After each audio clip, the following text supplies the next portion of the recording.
При това положение тия пинчета също влизат свободно. И сега продължаваме с някаква отверчица или нещо такова да набутваме това навътре. Сега явно е някакъв проблем.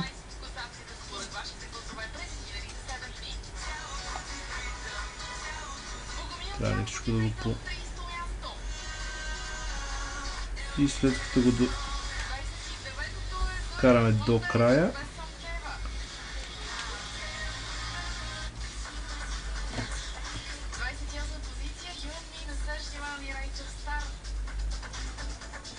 започваме да го въртим и това вече е затворено. Сега го завиваме отзад.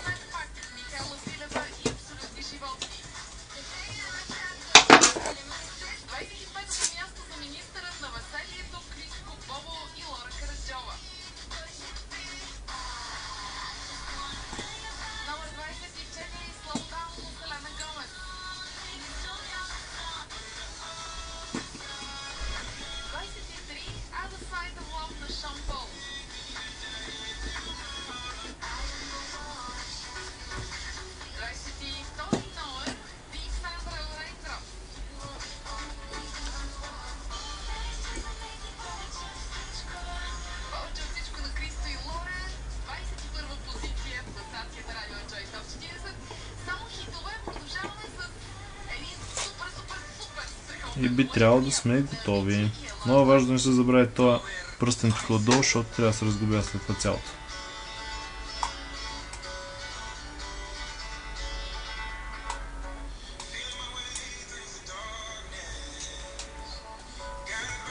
В общи линии сме се справили доста добре.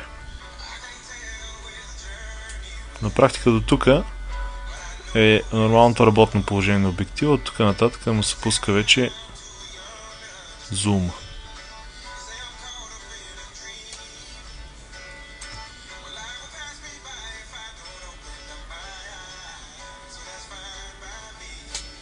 Така, и това е.